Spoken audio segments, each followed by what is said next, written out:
Hello everybody, hope all of you are well. আগের ক্লাসে আমরা আলোচনা করেছিলাম মানুষের শ্বসন তন্ত্র সম্পর্কে। আজকে আমরা আলোচনা করব মানুষের শ্বসন কৌশল সম্পর্কে, অর্থাৎ শ্বাসকার্য সম্পর্কে। মানুষের শ্বাসকার্য দুটি পর্যায়ে সম্পন্ন হয়। একটি হচ্ছে প্রশ্বাস, আরেকটি নিঃশ্বাস। একটি হচ্ছে প্রশ্বাস বা শ্বাস গ্রহণ বা ইন্সপিরেশন, আরেকটি হচ্ছে নিঃশ্বাস বা শ্বাস ত্যাগ বা এক্সপিরেশন। প্রথমে আসছি প্রশ্বাস সম্বন্ধে। এই প্রশ্বাস পড়তে গেলে শ্বাস পেশি সম্পর্কে জানতে হবে, যেটা আমরা আগের ভিডিওতে পড়ে এসেছি যে শ্বাস পেশি কি কি থাকে, যেরকম মধ্যচ্ছদা বা ডায়াফ্রাম থাকে, এছাড়া পঞ্জর মধ্যস্থ পেশি বা ইন্টারকস্টাল পেশি থাকে। এগুলি প্রধানত শ্বাসকার্যে সহায়তা করে। এছাড়া বক্ষ পিঞ্জর বা থোরাসিক কেজ, এটিও শ্বাসকার্যে সহায়তা করে।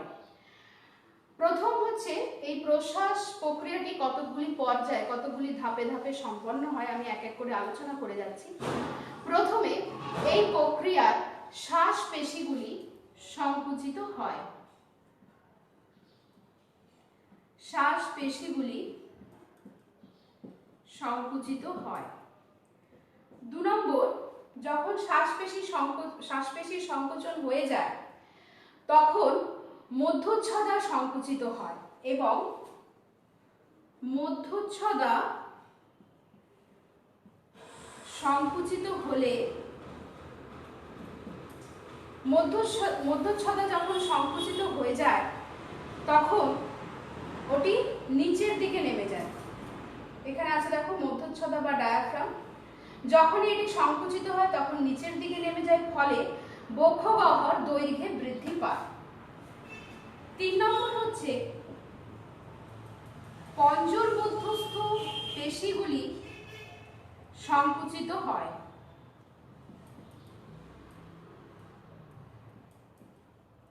নেক্সট হচ্ছে পঞ্জর মধ্যস্থ পেশিগুলি সংকুচিত হয়ে যায়।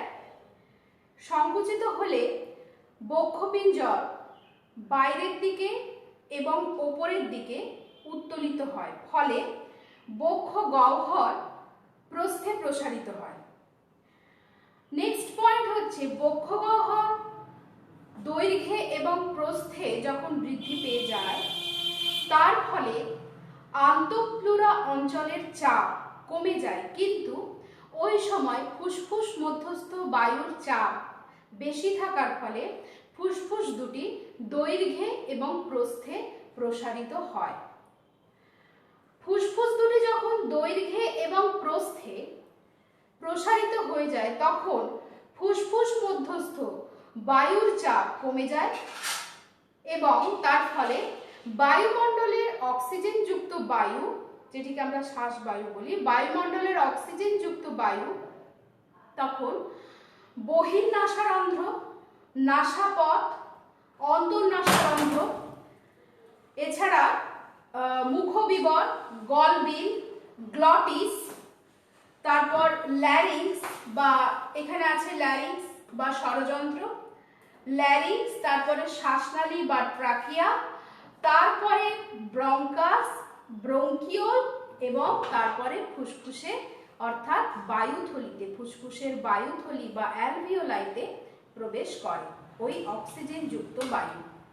তার ফলে কি হয়, ফুসফুসের বায়ুথলিগুলো বায়ুপূর্ণ হয়।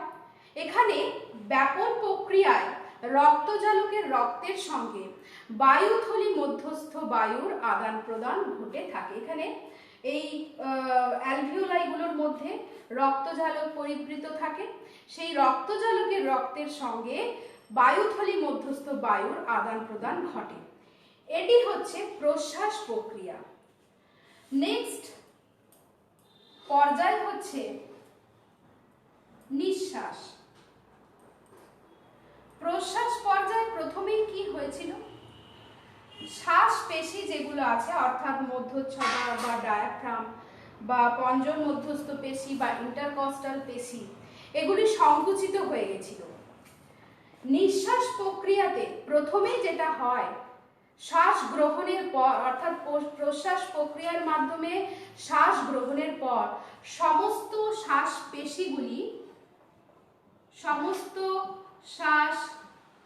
পেশিগুলি শিথিল হয়ে যায়, অর্থাৎ রিল্যাক্স হয়ে যায়, শিথিল হয়ে যায়। তখন মধ্যচ্ছদা পুনরায় আবার ওপর দিকে উঠে আসে। কেন? প্রথমে আমরা প্রশ্বাস প্রক্রিয়ার সময় পড়েছিলাম যে পঞ্জন মধ্যস্থ পেশি যখন সংকুচিত হয়ে যায় তখন কি হয় না, মধ্যচ্ছদা তখন নিচের দিকে নেমে যায়, মানে মধ্যচ্ছদা সংকুচিত হয়ে গেলে কি হবে, নিচের দিকে নেমে যাবে। এই নিঃশ্বাস প্রক্রিয়াতে শ্বাস পেশি যেই শিথিল হয়ে যায় তখন মধ্যচ্ছদা পুনরায় উপর দিকে উঠে আসে এবং বক্ষ পিঞ্জরগুলো আবার আগের অবস্থায়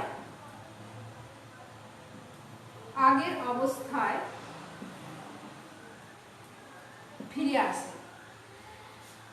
অর্থাৎ আমরা প্রশ্বাস প্রক্রিয়ার সময় কি দেখেছিলাম যে আমরা অক্সিজেন যুক্ত বায়ু গ্রহণ করি প্রশ্বাসের সময়। কোন পথের মাধ্যমে করি? বহির্নাসারন্ধ্র, নাসাপথ, এগুলো আছে পরপর, এখানে ছবিতে সবটা দেখানো সম্ভব হয় না। বহির্নাসারন্ধ্রটা আমরা দেখতে পাচ্ছি, বহির্নাসারন্ধ্র, নাসাপথ, অন্তর্নাসারন্ধ্র, তারপরে আছে এই মুখবিবর, মুখবিবরের পরে হচ্ছে গ্লটিস, তারপরে আছে ল্যারিংস বা স্বরযন্ত্র, তারপরে হচ্ছে ট্রাকিয়া বা শ্বাসনালী, তারপরে এই যে ব্রঙ্কাস, ব্রঙ্কিয়াসের পরে ব্রঙ্কিওল, ব্রঙ্কিওলের পর এই ব্রঙ্কিওলের শেষ ভাগ স্ফীত হয়ে আমরা পড়েছি যে অ্যালভিওলাই গঠন করে। এই ফুসফুসের অ্যালভিওলাইয়ের মধ্যে অক্সিজেন প্রবেশ করে, এটি হচ্ছে প্রশ্বাস। আবার কি হয় না, নিঃশ্বাসের ক্ষেত্রে শ্বাসপেশি শিথিল হয়ে যায়, ফলে মধ্যচ্ছদ আবার ওপর দিকে উঠে আসে এবং বক্ষপিঞ্জরগুলো আবার আগের অবস্থায় ফিরে আসে। 2 নম্বর হচ্ছে যে বক্ষগহ্বরের প্রাচীর তখন প্রসারিত হয়ে যায়, প্রসারিত হয়ে ফুসফুসের ওপর, এই ফুসফুসের ওপর প্রাচীর প্রসারিত হয়ে গেছে, ফলে ফুসফুসের ওপর চাপ প্রদান করে। তার ফলে কি হয় না, ফুসফুস মধ্যস্থ যে কার্বন ডাই অক্সাইড যুক্ত বায়ু আছে সেটি উল্টো পথে নাসারন্ধ্রের মাধ্যমে দেহের বাইরে নির্গত। উল্টো পথ মানে কি হবে না, এই অ্যালভিওল এখান থেকে কি হবে না, ব্রঙ্কাস থেকে, ট্রাকিয়া থেকে স্বরযন্ত্র, তারপরে ল্যারিংস, তারপরে গ্লটিস, তারপরে মুখবিবর, অন্তঃনাসারন্ধ্র, নাসাপথ এবং বহির্নাসারন্ধ্র পথে আবার কার্বন ডাই অক্সাইড বেরিয়ে যাচ্ছে। এই প্রক্রিয়াকে বলা হচ্ছে নিঃশ্বাস, এটি হচ্ছে নিঃশ্বাস।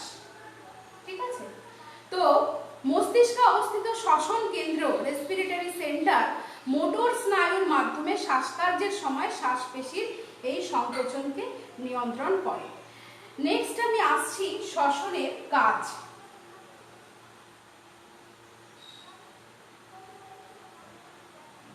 এই যে শ্বসন প্রক্রিয়াটি হয় তার কাজ কি? শ্বসনের কাজ 1 নম্বর হচ্ছে যে আদান প্রদান, শ্বাস বায়ুর আদান প্রদান, শ্বাস বায়ুর আদান প্রদান। কি হয় শ্বসনের ফলে? জীবদেহ কোষে কি হয় না, জীবদেহের প্রতিটি কোষে অক্সিজেন সরবরাহ হয়, ফলে দেহকোষ থেকে অক্সিজেন দেহকোষে প্রবেশ করে এবং কার্বন ডাই অক্সাইড দেহকোষ থেকে নির্গত হয়ে যায়। নেক্সট পয়েন্ট হচ্ছে রেচন। শ্বসন প্রক্রিয়ার ফলে কিছু দেহের অপ্রয়োজনীয় উদ্বায়ী পদার্থ যেরকম অ্যামোনিয়া, কিটোন বডি, কিছু পরিমাণে জলীয় বাষ্প, এগুলো কি হয় রেচিত হয়ে যায় বা নির্গত হয়ে যায়। নেক্সট পয়েন্ট হচ্ছে শোষণ। শ্বসন প্রক্রিয়ার মাধ্যমে ফুসফুস মধ্যস্থ বিভিন্ন গ্যাসীয় পদার্থ এবং কিছু উদ্বায়ী পদার্থ যেরকম CO, কার্বন মনোক্সাইড, তারপরে NO ইত্যাদি, এই গ্যাসগুলো কি হয় না দূরীভূত হয়ে যায়, এই প্রাণীদেহে শোষিত হয়। শোষণ প্রক্রিয়ায় কি হয়, এগুলো শোষিত হয়। নেক্সট পয়েন্ট হচ্ছে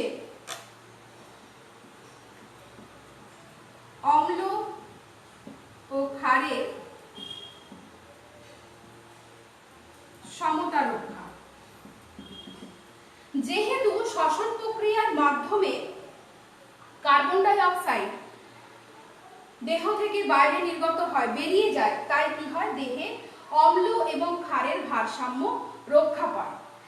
নেক্সট হচ্ছে যে জলসাম্য নিয়ন্ত্রণ। জলসাম্য নিয়ন্ত্রণ জলসাম্য নিয়ন্ত্রণ কিভাবে হচ্ছে না, শ্বসন প্রক্রিয়ার মাধ্যমে কিছু পরিমাণে জলীয় বাষ্প বাইরে নির্গত হচ্ছে, তার ফলে দেহে জলের ভারসাম্য রক্ষা পায়। নেক্সট পয়েন্ট হচ্ছে যে তাপীয় ভারসাম্য রক্ষা। নেক্সট পয়েন্ট তাপীয় সাম্যাবস্থা। এই শ্বাসকার্যের ফলে কি হচ্ছে, নিঃশ্বাস বায়ুর সঙ্গে বেশ কিছু পরিমাণে তাপও আমাদের দেহের বাইরে থেকে নির্গত হয়ে যায়, ফলে কি হয়, দেহের তাপের ভারসাম্য রক্ষা পায়। এরপরে আমরা পড়ব শ্বসনের গুরুত্ব বা তাৎপর্য। জীবদেহে তথা পরিবেশে শ্বসনের গুরুত্ব বা তাৎপর্যগুলি কি? প্রথম আসছি 1 নম্বর পয়েন্টে। শ্বসনের গুরুত্ব বললে প্রথমেই যেটি বলতে হয়, শক্তির মুক্তি ও রূপান্তর। শক্তির মুক্তি এবং রূপান্তর। আমরা সালোক সংশ্লেষ প্রক্রিয়াতে পড়েছি যে সালোক সংশ্লেষ প্রক্রিয়ায় যে সৌরশক্তি খাদ্যের মধ্যে স্থৈতিক শক্তিরূপে আবদ্ধ হয়, তা কি হয়, পরবর্তীকালে শ্বসন প্রক্রিয়ার মাধ্যমে গতীয় বা তাপ শক্তিতে রূপান্তরিত হয়, তার ফলে কি হয়, এবং সেই শক্তির মুক্তি ঘটে, শ্বসন প্রক্রিয়ায় মুক্তি ঘটে।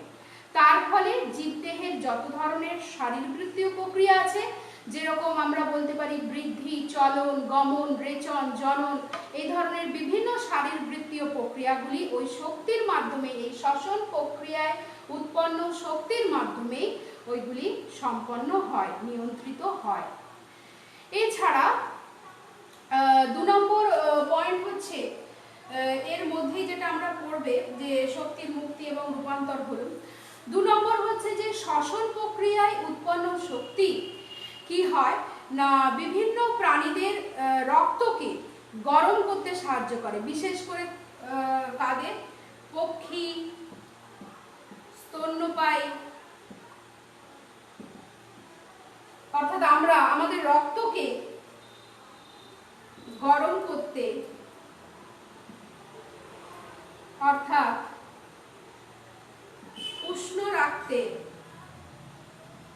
সাহায্য করে।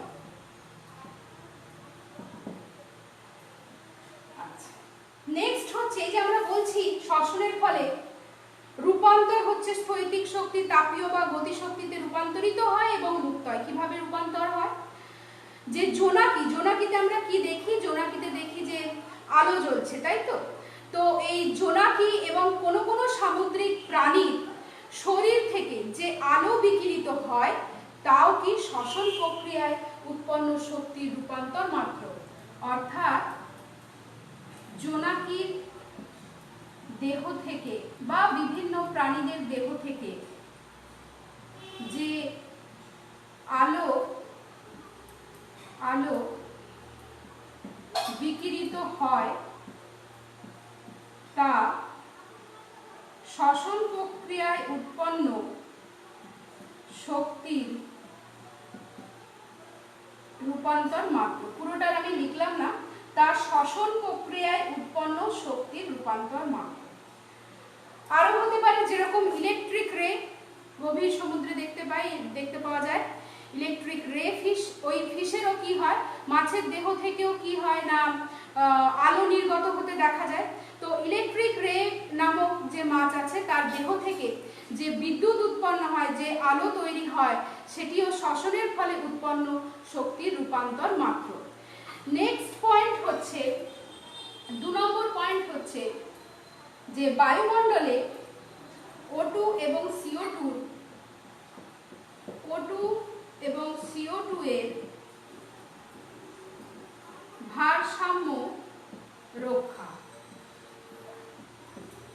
অবাক লাগছে কারণ আমরা সালোক সংশ্লেষে পড়েছিলাম যে সালোক সংশ্লেষে যেহেতু উদ্ভিদ অক্সিজেন তৈরি করে, ফলে O2 এবং CO2 এর ব্যালেন্স বায়ুমণ্ডলে ঠিক থাকে, কিন্তু শ্বসনও এই বায়ুমণ্ডলে অক্সিজেন এবং কার্বন ডাই অক্সাইডের ভারসাম্য রক্ষা করবার জন্য গুরুত্বপূর্ণ ভূমিকা পালন করে। কেন না, সালোক সংশ্লেষ প্রক্রিয়ায় কি হয়, বায়ুমণ্ডল থেকে কার্বন ডাই অক্সাইড গৃহীত হয় এবং পরিবেশে অক্সিজেন মুক্ত হয় তথা এবং জীবকুল, সমগ্র জীবকুল ওই অক্সিজেন আমরা গ্রহণ করি এবং পরিবেশে কার্বন ডাই অক্সাইড আমরা ত্যাগ করি। যদি কার্বন ডাই অক্সাইড আমরা ত্যাগ না করতাম তাহলে উদ্ভিদ কি সালোক সংশ্লেষ প্রক্রিয়া সম্পন্ন করতে পারত?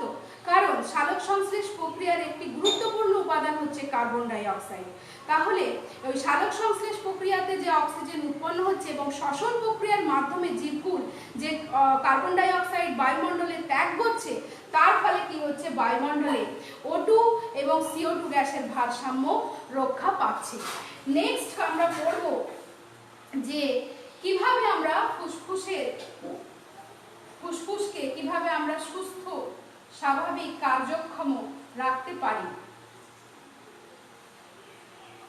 সেগুলি কতগুলো চর্চার মাধ্যমে আমরা ফুসফুসকে সুস্থ রাখতে পারি। এক নম্বর হচ্ছে যে শ্বাস ব্যায়ামের চর্চা।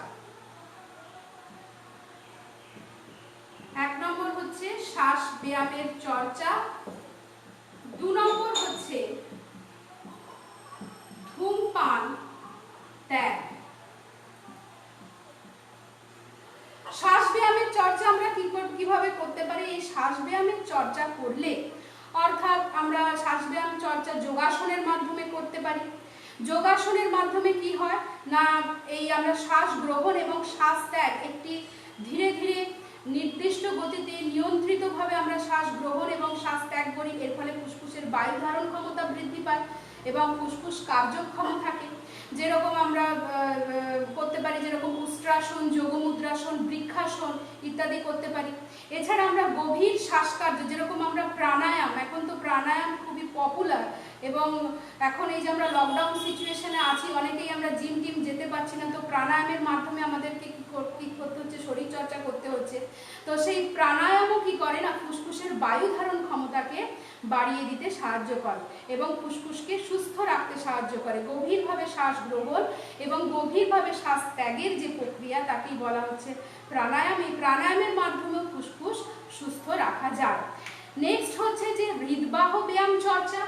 এই হৃদবাহ ব্যায়াম চর্চা বলতে আমরা জগিং বা সাঁতার বা ওয়াক, যেরকম মর্নিং ওয়াক ইত্যাদি বা অ্যারোবিক্স ইত্যাদির মাধ্যমে আমরা কি করতে পারি, ফুসফুসের বায়ু ধারণ ক্ষমতা কে ঠিক রাখতে পারি, বায়ু ধারণ ক্ষমতাকে বৃদ্ধি করতে পারি।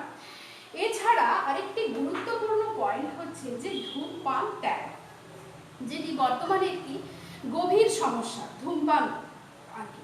তো ধূমপান আমরা জানি যে শ্বসনতন্ত্রের পক্ষে খুবই ক্ষতিকর এবং ধূমপান ত্যাগ করার ফলে আমরা যে ক্ষতিকর, ফুসফুসের যে ক্ষতিকর প্রভাব থেকে আমরা মুক্ত হতে পারি, যে রোগগুলি থেকে আমরা মুক্ত হতে পারি, সেগুলি কি কি?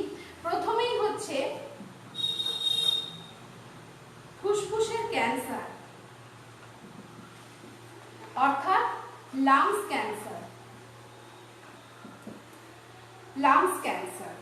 কেন না, এই ধূমপানের ফলে দেখা যায় যে প্রায় 85% লাংস ক্যান্সারের কারণই হচ্ছে যে অতিরিক্ত পরিমাণে ধূমপান।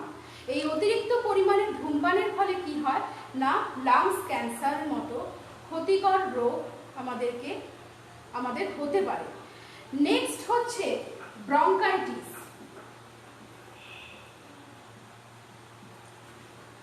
ব্রঙ্কাইটিস কি না, হয় যে ব্রঙ্কাস আছে, এখানে দেখো ছবিতে দেখতে পাবে এই যে ব্রঙ্কাস আছে, ব্রঙ্কাস খুব ক্ষতিগ্রস্ত হয়, ব্রঙ্কাসের মধ্যে ইনফ্লামেশন, প্রদাহ, জ্বালার সৃষ্টি হয় এবং ব্রঙ্কিওলও ক্ষতিগ্রস্ত হয় এবং কি হয় না এই ক্লোম শাখার প্রদাহের ফলে ব্রঙ্কাইটিস নামক রোগ হয়। এর ফলে ক্লোম শাখা বা এই ব্রঙ্কাই বা ব্রঙ্কাসের মধ্যে কি হয় না শ্লেষার সৃষ্টি হয়। এই শ্লেষার সৃষ্টি হওয়ার ফলে শ্বাসবায়ু বাধাপ্রাপ্ত হয়, শ্বাসবায়ুর প্রবাহ বাধাপ্রাপ্ত হয়, ফলে প্রবল পরিমাণে শ্বাসকষ্ট দেখা যায়, যাকে ব্রঙ্কাইটিস বলা হয়। নেক্সট হচ্ছে এমফাইসিমা।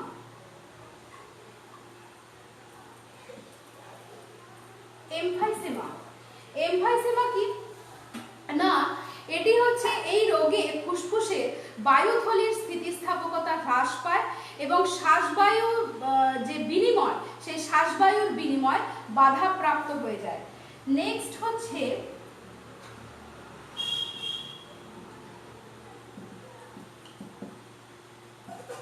ধূমপায়ীর কাশি, অর্থাৎ যাকে আমরা বলি স্মোকার্স কাফ। এই যে ধূমপানের সময় কি হয় না শ্বাস নালীর মধ্যে অর্থাৎ ট্রাকিয়ার মধ্যে ওই শ্বাসবায়ু ঢুকে যায়। ধূমপানের ফলে কি হয় না ওই দূষিত গ্যাস এই শ্বাসনালীর মধ্যে ঢুকে যায়, ধোঁয়া ঢুকে যায়, তার ফলে প্রদাহের সৃষ্টি হয় এবং জ্বালা জ্বালা ভাবের সৃষ্টি হয়, যার জন্য এই প্রবল কাশির উদ্ভব হয়, যেটাকে আমরা বলছি স্মোকার্স কাফ বা ধূমপায়ীর কাশি। এই কাশি যদি দীর্ঘদিন ধরে প্রবলভাবে চলতে থাকে তাহলে অনেক সময় পিঠে ব্যথা হয় মানুষের, বা মেরুদণ্ডতেও ব্যথা এবং মেরুদণ্ডেরও ক্ষতি হতে পারে। তো আমাদেরকে সতর্ক থাকতে হবে, নিয়মিত প্রাণায়াম করতে হবে এবং যাতে ধূমপান মানুষ ত্যাগ করে সেদিকেও লক্ষ্য রাখতে হবে, তবেই আমরা ফুসফুসকে কার্যক্ষম এবং সুস্থ রাখতে পারব এবং অনেকগুলি রোগের হাত থেকে মুক্তি পাবো। আশা করি তোমরা এটা ভালো করে বুঝতে পেরেছো, শ্বসন কৌশল এবং শ্বসনের কাজ, শ্বসনের গুরুত্ব এবং তারপরে হচ্ছে কিভাবে আমরা ফুসফুসকে সুস্থ রাখবো ইত্যাদি। Thank you. Stay at home, stay safe and stay creative.